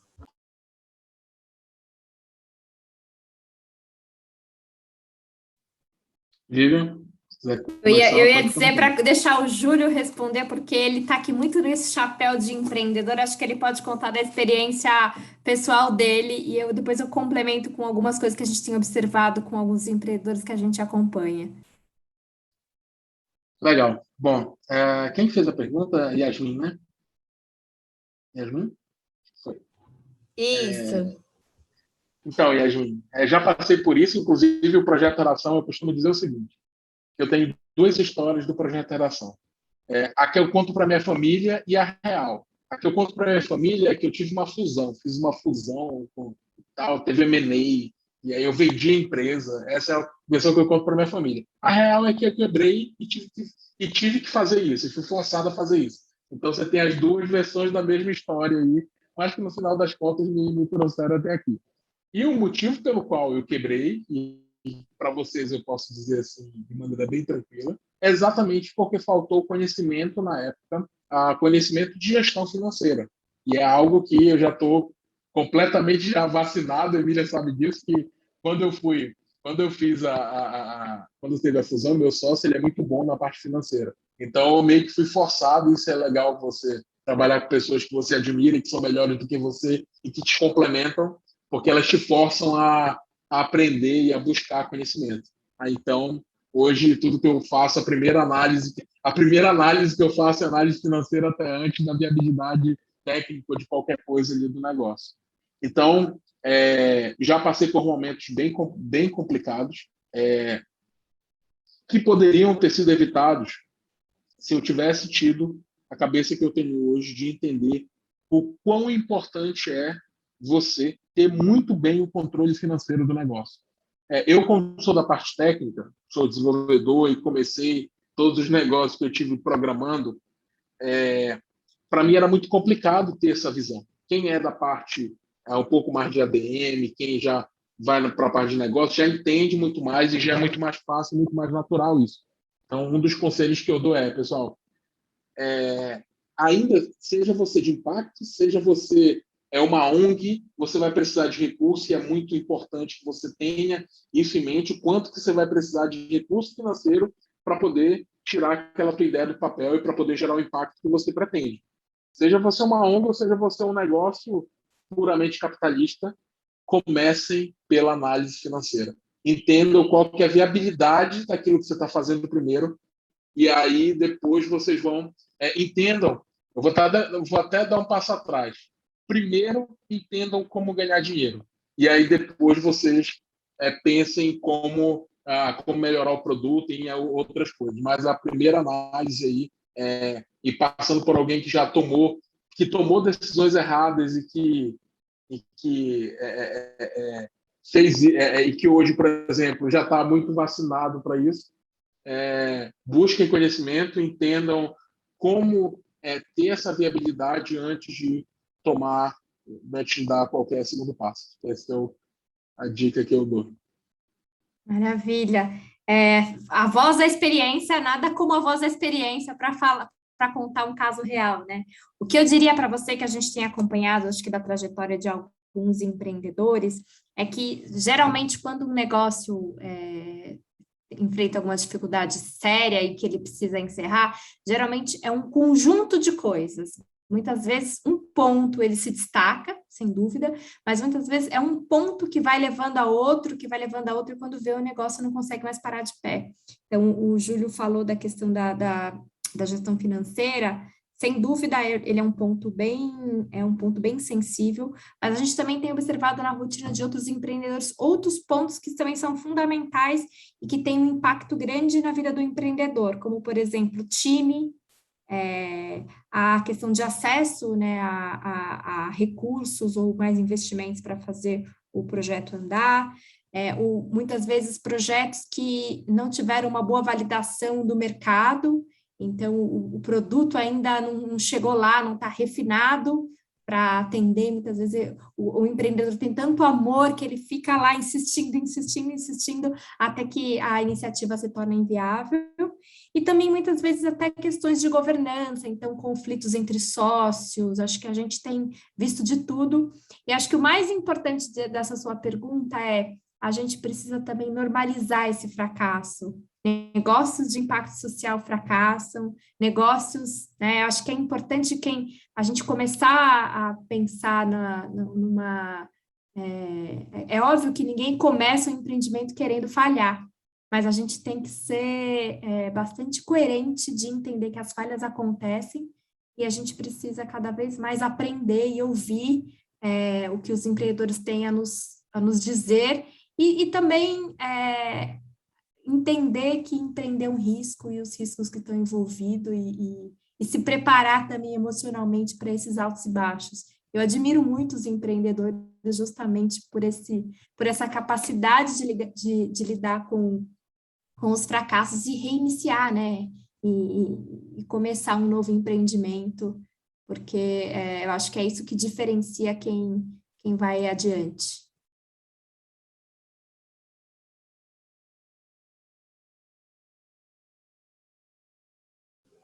Obrigada, gente. Tatiane, Eu ia falar, vontade. se alguém tiver uma pergunta, já encaixa a minha também.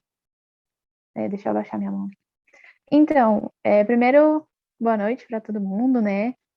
Gostei da apresentação da Yasmin, acho que super combina assim, a gente se apresentar. Meu nome é Tatiane Olá, sou estudante de Ciências Ambientais, sou aluna da Unifesp e estou muito feliz em estar aqui por essa oportunidade que vocês deram para a gente participar da Olimpíada. Também é a minha primeira vez e estou muito animada.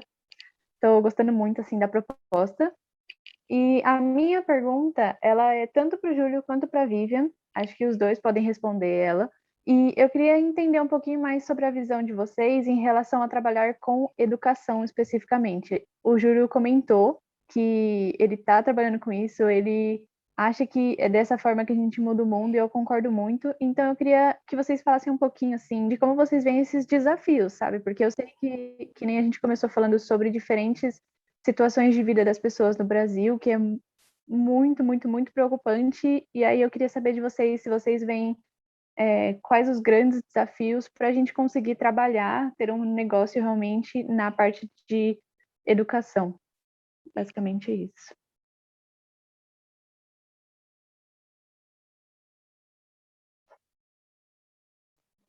Vivian? Olha, eu não sou a especialista da área de educação, eu vou dizer mais com a minha visão de quem está no campo e quem tem acompanhado. O que eu tenho observado, assim, acho que do campo, dos negócios de impacto na área de educação, é que a educação é uma das áreas que tem recebido uma grande proporção dos investimentos, né, de impacto. Acho que as últimas recentes pesquisas que mostram, né, o quanto de recursos alocados para projetos ou para iniciativas e negócios, acho que a área de educação é uma área que desponta, especialmente projetos que unem educação e tecnologia. Eu acho que são duas frentes, acho que esse é um grande desafio do Brasil, e temos grandes redes muito importantes fomentando esse tema.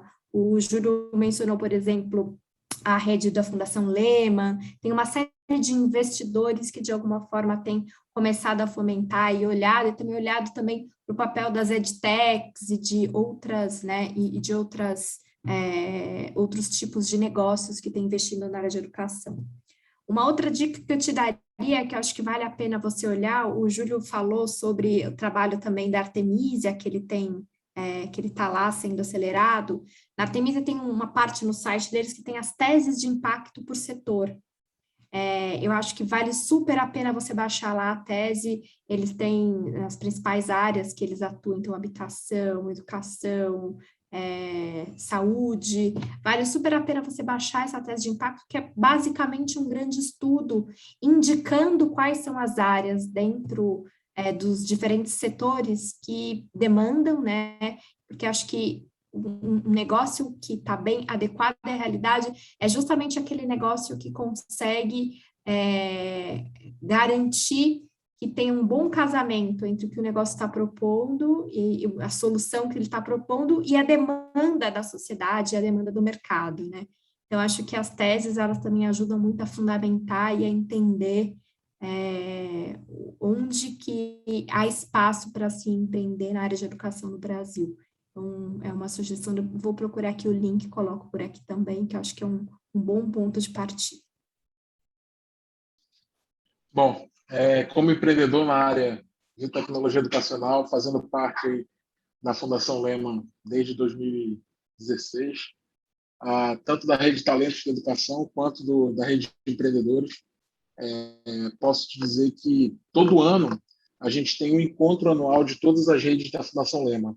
Então, a gente tem acesso a vários especialistas, a muita gente boa, tanto a Rede Lehman Fellows, que é o pessoal que sai do Brasil para poder estudar e fazer mestrado, doutorado em universidades estrangeiras, quanto o pessoal da Rede Talentos e tudo. A gente costuma discutir muito sobre o impacto que a educação tem.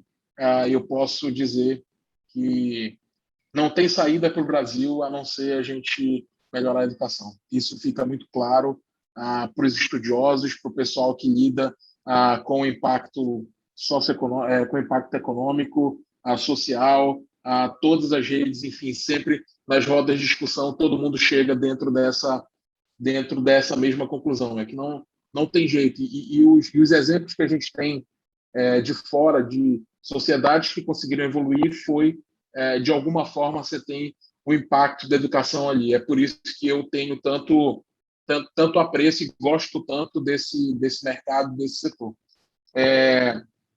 Do ponto de vista social, então, eu vejo que a gente tem muitos desafios, são desafios extremamente relevantes, e quem opta por trabalhar com educação poderia estar trabalhando em outros setores que têm o potencial de gerar muito mais dinheiro em menos tempo.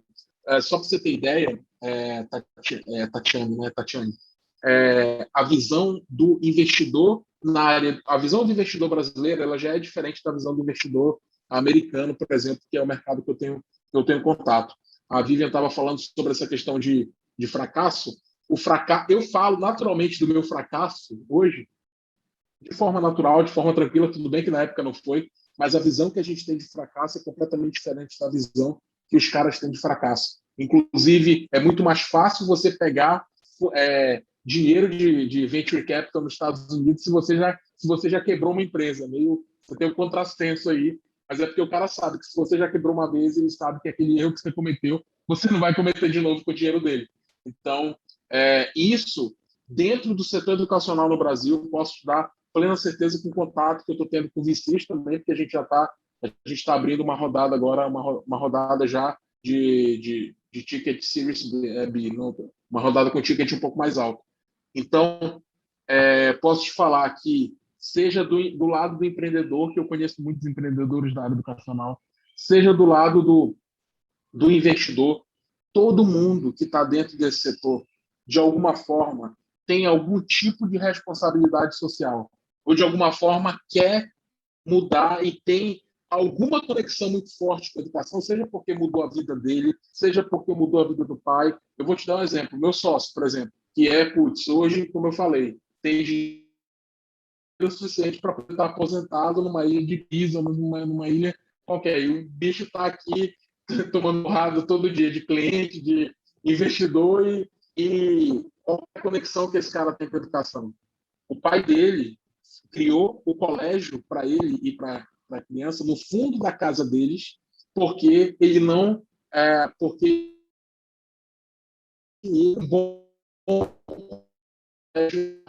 e aí ele criou junto... Cara, ele alfabetizou os filhos, e aí ele foi alfabetizando a comunidade ali de perto, ele foi crescendo e construíram uma rede de sistema de ensino. O Daniel, enfim, depois foi fazer faculdade, e aí veio com uma visão um pouco mais de business e conseguiu ir crescendo o negócio até vender. Então, assim, existe uma conexão quando ele fala de educação e quando a gente está falando de crescimento, de tese de impacto, de onde a gente quer chegar, de uma forma ou de outra entra o aspecto de conexão com um problema forte que a gente tem, que é exatamente o querer causar impacto, sabe? Então, você tem que ser muito forte para trabalhar com educação hoje no Brasil, porque você vai ter dificuldades que outros setores não encontram, mas você também vai ter facilidades, e principalmente para a gente que trabalha é a satisfação que a gente tem no final do dia de olhar para um aluno que diz, cara, se não fosse vocês, eu não teria condições de pagar um professor particular para poder me dar aula,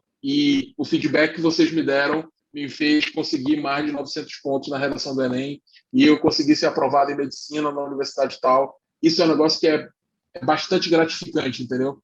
E você saber que você está mudando a vida de alguém da mesma forma como a sua vida foi mudada, isso é sensacional. Então, você tem esse aspecto no lado educacional que em outros setores, às vezes, você acaba não tendo. Aí você tem um lado... você tem outros setores que, às vezes, também dão esse mesmo impacto. Eu sou suspeito de falar de educação, então vamos parar por aqui, senão eu vou ficar a noite toda falando. Muito obrigada, gente.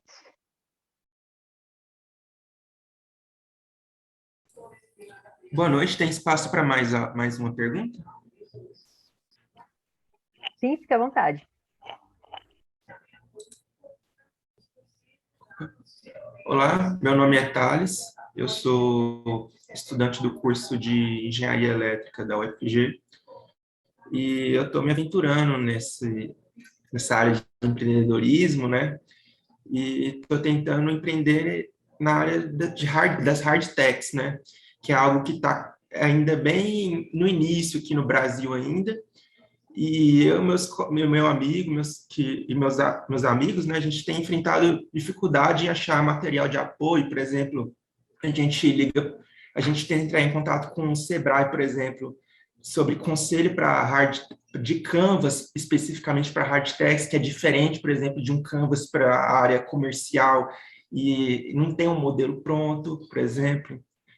Modelo de negócio é diferente da área comercial, Canvas é diferente, o planejamento é tudo diferente, e sem falar da engenharia também, que é algo bem pesado que eu me deparei, mas estou batalhando com isso. Aí eu gostaria de saber se algum conselho de vocês, do Júlio, ou de algumas outras meninas aqui que estão participando, para iluminar um pouco o caminho, porque a batalha é difícil. É difícil a luta aqui. Obrigado. Nada. Thales, então, seja de qualquer área, a primeira coisa que você tem que entender novamente, volta para o começo da minha palestra, qual que é o problema que você está tentando resolver, em primeiro lugar, e para quem?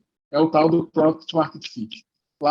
Você pode pegar diferentes versões de Canvas, aí você está falando do Business Model Canvas, você pode pegar diferentes versões dele, que sempre você vai ter. Você vai começar por esses dois aspectos. Para quem que você está resolvendo o problema e qual que é a proposta de valor, qual que é o benefício que você está levando para essa pessoa. Então, você começa por aí. Esquece qualquer outro resto e começa por aqui e entende que para você ter essa resposta, você não precisa desenvolver nada. Você não precisa de uma linha de código, você não precisa de um hardware, você não precisa de nada. Você precisa conversar com as pessoas. Você precisa entender como que essa pessoa está resolvendo o problema do dia a dia dela e como que a solução que você está pensando consegue melhorar a forma como ela está resolvendo esse problema hoje, certo?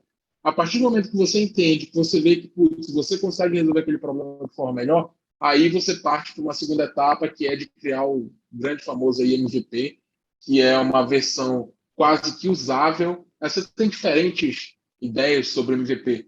Eu vou dar um exemplo. O MVP do projeto era que foi o e-mail. Eu disparei o e-mail para a pessoa que comprou. Na verdade, eu criei um link para as pessoas comprarem uma correção de redação.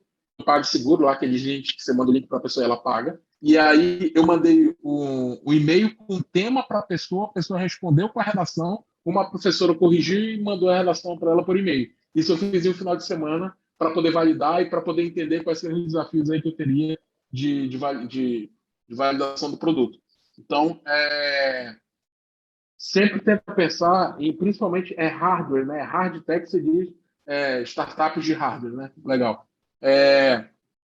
Eu conheço vários, inclusive tinha uma que eu achava muito legal, assim, que era de um dispositivo que a gente colocava para ficar passando slide. Eu não sei se você já chegou a ver. Você coloca o dispositivo e aí você ia passando slide na tela. Um negócio legalzinho, eu não sei se o pessoal continua com essa proposta, mas na época era bem legal. Mas o conselho que eu te dou, então, em primeiro lugar é isso, é entender qual que é o problema vou te dar esse exemplo. Eu vou te dar esse próprio exemplo, que é um negócio que eu nem estou usando mais. Era um dispositivo que você colocava no pulso, e aí você fazia, por exemplo, eu estou passando slide. Eu fazia isso aqui com a mão, o slide passava, sem precisar tocar na tela. Conectava via Bluetooth, fazia isso aqui e passava o slide. Cara, era legal, assim. A gente chegava nas apresentações, o pessoal via, você mexendo com a mão, era muito legal, mas, tipo, hoje, por exemplo, eu não uso mais e não é algo que, não é um problema latente na minha vida, e tanto que não é que eu parei de usar, entendeu? Então, e eu nunca vi, assim, outras pessoas no dia a dia usando aquilo de forma recorrente. Então, eu costumo dizer que o problema que você quer atacar é a dor mais latente que a pessoa tem. É aquela dor que, de fato, que ela está fazendo e aquilo está doendo nela para poder resolver aquele problema hoje, entendeu? Então, seria mais ou menos isso. Telefone tocando, mora cachorro, telefone, mas basicamente é isso, Thales. Tá certo. Obrigado.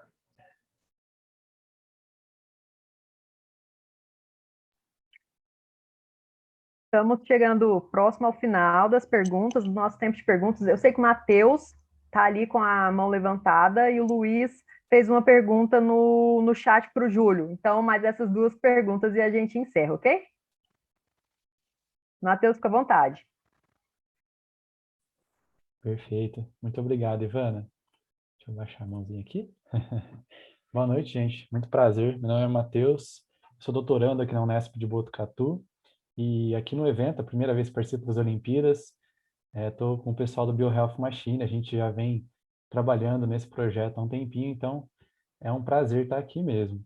E aí a Vivian, inclusive prazer Ivana e Miriam, umas declarações fascinantes aí sobre as problemáticas políticas do país, o que foi apresentado pela Vivian no começo também, né, traz uma grande tristeza, mas a gente está aqui justamente para tentar acalentar e reduzir esses valores aí, no caso, aumentar se for necessário também, né, de pobreza, diminuir, entre outros. Inclusive hoje, nosso querido presidente, né, não entrando nos méritos específicos, mas tentou derrubar aí o marco temporal da demarcação das terras indígenas. É algo aí, né, mais uma, né, todos os dias aparecendo uma negativa dele nas mídias, infelizmente. Mas indo à pergunta em questão, foi falado superficialmente algumas vezes, tanto pela Vivian quanto pelo outro palestrante. Eu peço desculpas que eu não estou vendo aqui o nome dele. Júlio. Júlio, desculpa. Tanto pela Vivian quanto pelo Júlio, uma questão quanto ao fracasso e ao sucesso, né? Napoleão Hill traz aí o que é o sucesso, que é algo super relativo, e às vezes a gente internamente eu falo pessoalmente e internamente nos projetos aos quais eu me engajo, a gente tem muito que a falta de entrada de fluxo de caixa, a falta de entrada de lucros líquidos, no caso, significa um fracasso, né?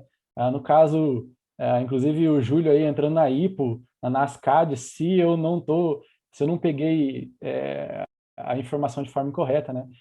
Como vocês lidaram com isso, né? Como vocês lidam com isso? Porque nem sempre o retorno financeiro significa o sucesso. Ou sim, qual seria a opinião de vocês nessa relatividade, nesse limiar entre sucesso e fracasso, para a gente talvez ter um bom debate nesse quesito interno de projetos e também para me acalentar pessoalmente aí.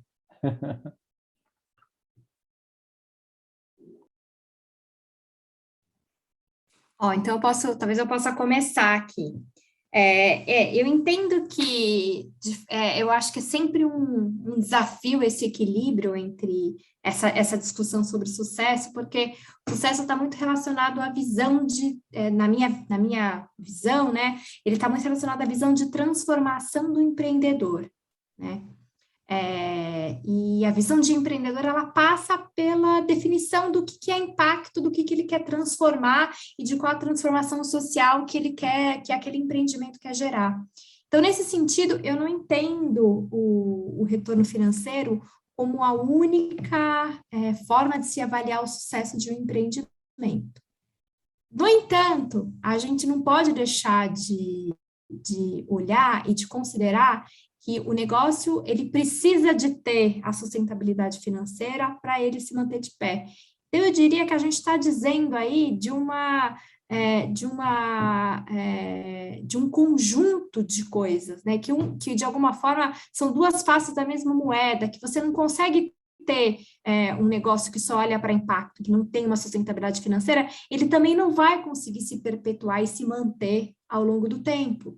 Se você quer gerar mais impacto e o impacto depende da sustentabilidade financeira, até ONGs depende de manter uma sustentabilidade financeira, até mesmo que ela não gere lucro, acho que é diferente a gente pensar na questão da lucratividade e a questão da sustentabilidade financeira. Então, acho que a minha reflexão é essa, assim, acho que a gente precisa cada vez mais pensar no mundo do ou, né, que as coisas precisam andar juntos, a sustentabilidade financeira é algo que é importante, mas a gente também precisa ter a paciência de entender que ela não acontece de um dia para o outro, né? A gente acompanha negócios, especialmente em estágios iniciais. Hoje, a gente tem poucos investimentos no Brasil direcionados para negócios que estão começando. Então, os negócios começam no sufoco, essa é a realidade de empreender no Brasil. Ninguém está com recursos abundantes para ficar testando solução e falhando também 100 milhões de vezes. Esse seria o ideal, talvez seja o mundo do Vale do Silício, onde as pessoas nascem e já tem recursos para testar, e depois não dá certo, ela recomeça e tem capital abundante. Não sei se eu estou até idealizando uma realidade que não é a nossa, mas eu acho que aqui de fato, não é a nossa realidade, acho que a gente tem muito o que evoluir. Então, os empreendimentos, eles já nascem com o desafio de se manterem, né? Então, eu acho que a gente precisa olhar aí para os dois negócios, mas eu acho que também olhar só para a sustentabilidade financeira e não olhar para o impacto social, ela acaba sendo uma visão muito parcial no negócio, né? Porque você acaba tendo uma percepção enviesada do que você de fato está buscando atingir, né? O Júlio trouxe um pouco na fala dele da importância de se olhar para o propósito e das motivações do empreendedor, que como primeiro passo. Eu acho que é a partir dali que você começa a estruturar também o que é sucesso, né? Então, acho que não sei se eu respondi a sua pergunta, se eu coloquei mais pontos, assim, mas é que eu não consigo, acho que, escolher entre retorno financeiro ou impacto. Eu acho que são duas faces da mesma moeda e que a gente precisa olhar e buscar equilibrar esses extremos. Isso aí. Matheus, sucesso, eu costumo dizer que é você que define o que é sucesso para você. E é por isso que eu trago muito essa questão de saber onde você quer chegar. Eu nunca fui uma pessoa muito... Até eu entrar na Imagine, eu não tinha uma visão de IPO, por exemplo. Eu te dei o exemplo do IPO lá, que meu sócio falou, e primeira vez que eu vou conversar com ele, então, daqui a 7 anos eu quero estar faturando 100 milhões de reais. Eu nunca fui um cara... Eu posso dizer que eu nunca fui muito ambicioso a esse ponto. Só que eu comecei a trabalhar com ele, eu comecei a ter um shift de realidade. Por quê? Porque eu tive que me adaptar exatamente ao lugar onde eu estava entrando.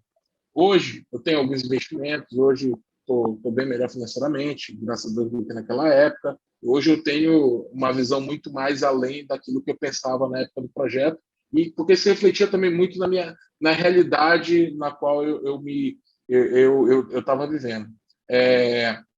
Quando eu quebrei a primeira vez, foi bem impactante para mim, porque quanto menor a empresa maior a conexão que você vai ter como empreendedor com o negócio em si. Quanto mais você vai crescendo, menos você vai conseguir, por exemplo, fazer aquelas reuniões de one-on-one com as pessoas. O teu grupo de pessoas com quem você vai lidar no dia a dia vai se restringindo. Você não vai estar tanto mais na operação.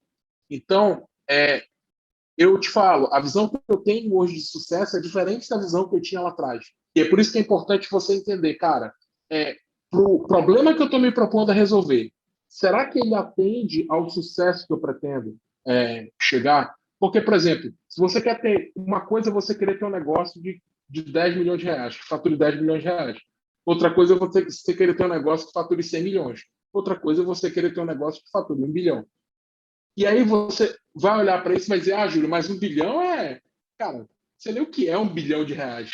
Um dia desse eu tive uma mentoria com um cara que tem uma empresa que fatura 10 bilhões de reais. E aí você olha, e aí eu na mentoria, tipo, conversando com o cara, dizia, cara, olha com quem que eu estou conversando e tal.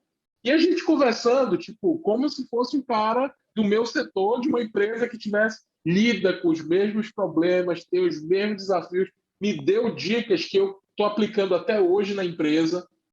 Então você tem escalas e tamanhos diferentes. Você tem que descobrir onde você quer chegar. Posso te dizer que a minha visão de fracasso também mudou. Logo quando eu quebrei na primeira vez, cara, meu mundo praticamente tinha desabado. Assim. Eu falei, cara, como é que pode? Tipo, pô, tanto esforço, tanta dedicação, abrir mão de formar, me formar esse ano agora. A UFG teve que me expulsar para eu poder formar, meu amigo. Entrei em 2012, formei esse ano agora. Pô, abri mão da faculdade, tudo, de me dedicar à faculdade para me dedicar ao negócio e tal. E foi uma escolha que eu fiz. Hoje eu me arrependo? Obviamente não. Para mim, acabou que deu tudo certo. Ainda não tive a minha saída, obviamente, né? Que eu espero já ter, mas... E assim, e na época, eu não conseguia me ver, Matheus, vendendo a empresa. Eu não conseguia me ver vendendo, sabe? Tendo a minha saída como eu tive lá atrás, ou mesmo vendendo porque eu não quero mais tocar esse negócio, eu quero tocar outro negócio, assim. Hoje já tem algumas alternativas, então eu acho que isso vem também com a maturidade, sabe? A nossa própria maturidade interna de entender o que é sucesso, o que é fracasso, como que eu vou lidar com essas coisas, assim. E acho que basicamente é isso. Muito obrigado, Júlio. Muito obrigado, Vivian. Eu queria fazer só um último comentário, Júlio. Eu achei muito legal. É lá Steve Jobs, é lá Mark Zuckerberg, entre outros aí que frearam a faculdade para seguir o próprio negócio. E esses dias eu estava conversando com um colega de doutorado e aí ele me desmontou uma conversa bem semelhante ao que a gente está tendo aqui nessa discussão. Quando eu falei para ele sobre sucesso e limiar e fracasso, ele falou, cara, é impossível, é uma utopia falar de sustentabilidade do sistema capitalista. Porque, estruturalmente falando, para um está ganhando, outro está perdendo. Então, a gente vai ganhar 100 milhões, vai ganhar 1 bilhão, mas alguém vai estar perdendo muito. Então, será que se a gente estiver ganhando esse 1 bilhão, o número de 520 mil passando fome não vai aumentar? Ou sim, ou não sei. Então, ele colocou como utópico e como difícil resolver um problema estrutural do nosso sistema capitalista nesse sentido.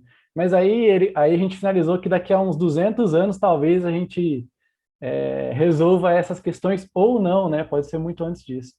Mas enfim, muito bacana. Muito obrigado pelas colocações. Eu posso dizer que sobre esse ponto, só para fechar o último comentário, é que eu não concordo, na verdade, não concordo com essa visão, até pelo exemplo que eu te dei da minha vida. Assim. Hoje eu estou ganhando dinheiro com correção de geração, ao mesmo tempo que o mesmo problema eu estou dando correção de geração gratuita para quem está estudando na rede pública, porque eu sei que o cara passa o primeiro, segundo, terceiro ano sem ter feito uma redação corrigida. E por que eu estou fazendo isso? Porque lá atrás eu comecei um negócio de correção de geração pensando em ganhar dinheiro, e hoje eu continuo ganhando dinheiro com isso. Então, é meio, sabe, eu não sei muito essas teorias macroeconômicas aí que te falam que no sistema capitalista, para um ganhar, outro tem que perder. Mas o que eu te falo eu acredito naquilo que eu faço, nas transformações que a gente tem levado para a sociedade, que, em geral, quem trabalha com educação sempre de alguma forma ou outra vai acabar trazendo isso, ou tendo, nem que seja utópico, nem que seja uma ideologia, mas a gente sempre tenta conectar as coisas, mas muito legal. Valeu. Concordo com você, Júlio. E a utopia é o que nos move, né? Obrigado, gente. Muito obrigada, pessoal. Muito produtivo. Como combinado, para não deixar Luiz Heitor sem resposta, combinei aqui que ia fazer a última pergunta, seria a dele. Luiz Heitor perguntou para o Júlio. Júlio, ele disse que está tentando empreender com educação e ele ficou curioso.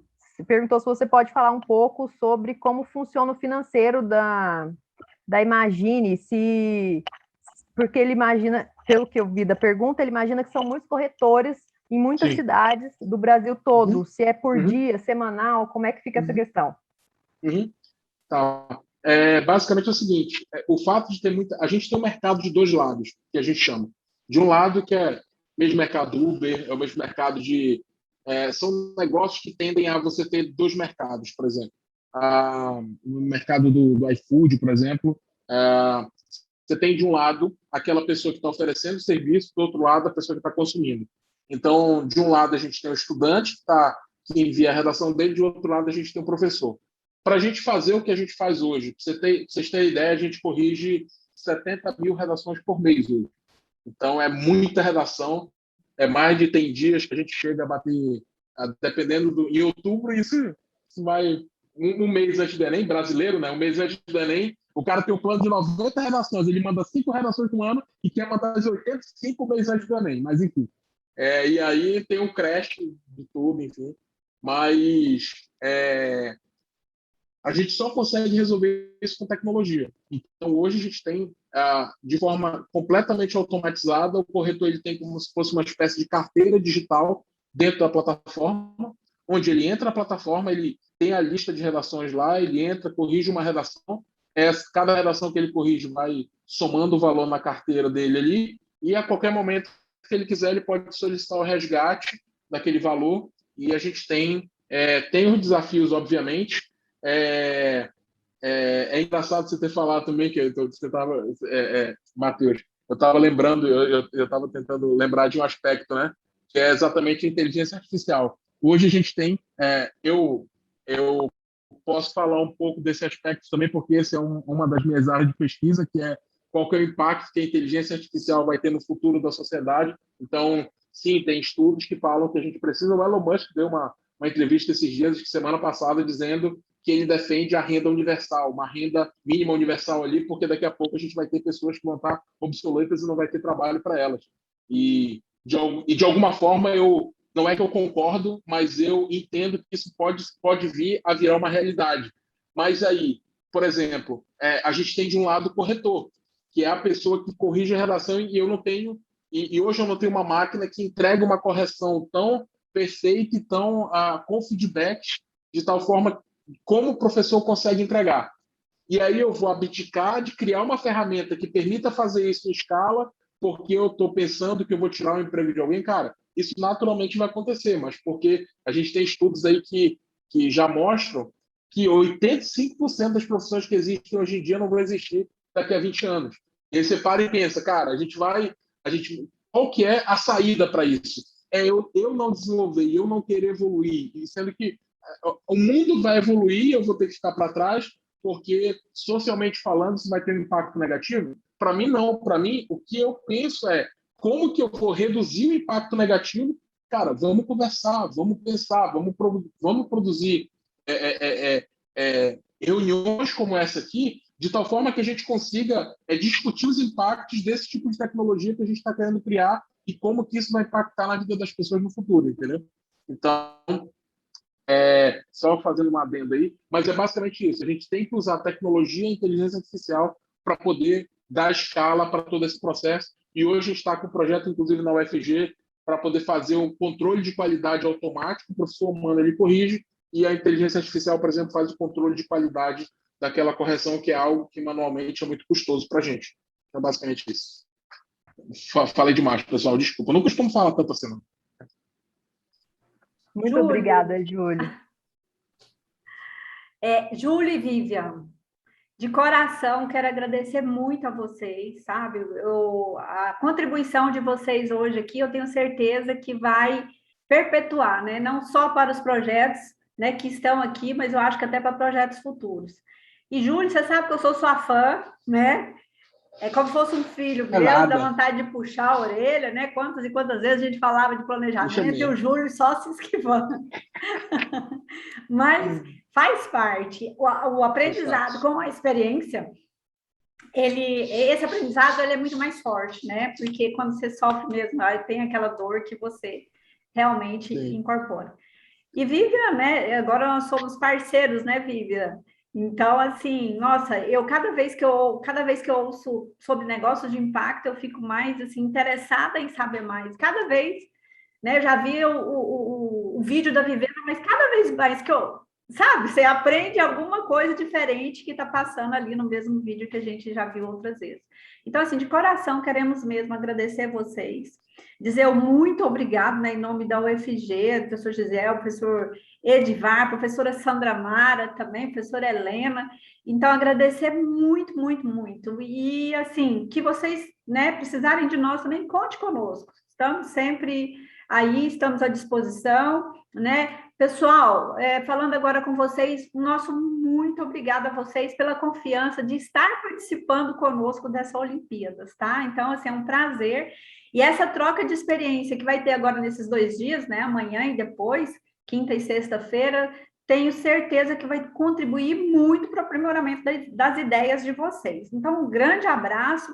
Até amanhã, eu vou estar na oficina, a Ivana vai passar algumas informações agora. Amanhã eu vou estar na oficina do modelo C, que são para os negócios de impacto. Uma boa noite a todos. Valeu, pessoal. Boa noite. Boa noite, pessoal. É isso mesmo. Boa noite, pessoal. Obrigada. Boa noite. E que a Ivana vai dar umas Vou passar informações. recadinhos rápidos aqui. Tem uma colinha. Nossa programação está chegando ao fim. Como cumprimos o cronograma, a agenda de hoje, que até 8h25, né? Passamos 5 minutinhos. Alguns recados finais rápidos.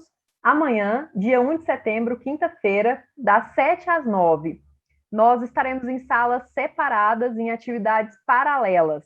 Então, nós já temos grupos separados no WhatsApp para a categoria de negócio inovador e para a categoria de negócio de impacto socioambiental.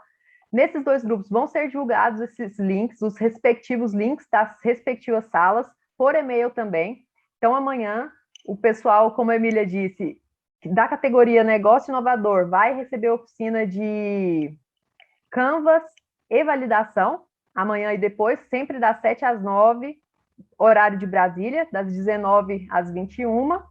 E o pessoal da categoria negócio de impacto socioambiental, modelo C mais validação, mesmo horário, das 19 às 21, na quinta e sexta. Eu tenho certeza, estou convicta de que hoje foi uma noite muito produtiva, já deu para sentir ali o gostinho da OEU, mas amanhã e depois tem muito mais.